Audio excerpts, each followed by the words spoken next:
Iran যুদ্ধের পর America ও ইউরোপের মাঝের সম্পর্কে গভীর ফাটল দেখা দিয়েছে। আমেরিকার প্রেসিডেন্ট ডোনাল্ড ট্রাম্প ইউরোপীয় মিত্রদের তীব্র সমালোচনা করে বলেছেন, তারা আমেরিকার সাহায্য নেয় কিন্তু প্রয়োজনের সময় সাহায্য করে না। তিনি নেটোর উপর ক্ষোভ প্রকাশ করেছেন ও ইউরোপ থেকে সেনা প্রত্যাহারের হুমকিও দিয়েছেন। আর স্পেনের সাথে তো পুরো বাণিজ্য বন্ধ করার নির্দেশ দিয়েছে ট্রাম্প সরকার। ইরান যুদ্ধের পর থেকে ইউরোপের একাধিক দেশ আমেরিকার সাথে দূরত্ব বাড়িয়েছে। জার্মানি, ফ্রান্স, ইটালি এবং স্পেনের মতো দেশগুলো যুদ্ধে সরাসরি সমর্থন দিতে অস্বীকৃতি জানিয়েছে। এ নিয়ে ট্রাম্প তীব্র অসন্তোষ প্রকাশ করেছেন। ন্যাটোর ৩৬তম সম্মেলনে ট্রাম্প বলেন, ইটালি, জার্মানি এবং ফ্রান্সের মতো দেশগুলো আমেরিকার সাহায্যে এগিয়ে আসেনি।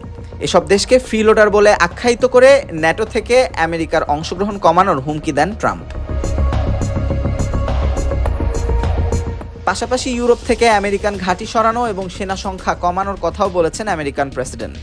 সম্প্রতি তিনি স্পেনের সাথে সম্পূর্ণ বাণিজ্য বন্ধ করার নির্দেশ দেন।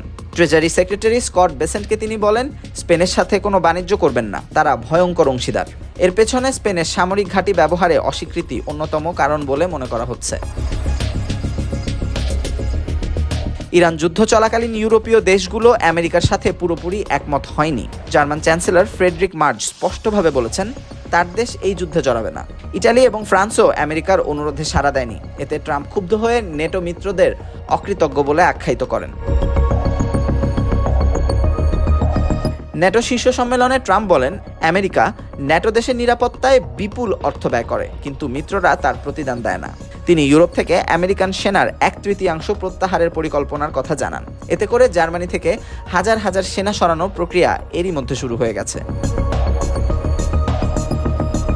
স্পেনের সাথে বাণিজ্য বন্ধের সিদ্ধান্ত ইউরোপ আমেরিকার মধ্যকার সম্পর্কে আরও একটি বড় ধাক্কা।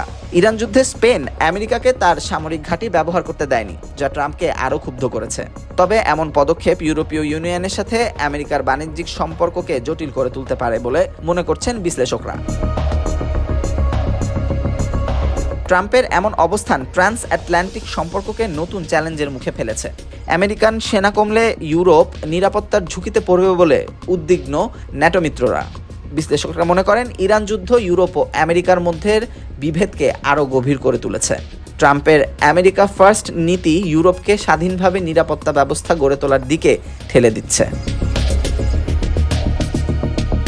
ইরান যুদ্ধের পর ট্রাম্পের ইউরোপ বিরোধী অবস্থান আমেরিকা ইউরোপ সম্পর্ককে নতুন মোড়ে নিয়ে গেছে। ন্যাটোর ভবিষ্যৎ, ইউরোপে আমেরিকান সেনার উপস্থিতি এবং দেশটির সাথে বাণিজ্যিক সম্পর্ক নিয়ে এখন প্রশ্ন উঠছে। পরিস্থিতি কিভাবে বদলায় এবং ইউরোপ কিভাবে সাড়া দেয় তা সময় বলবে।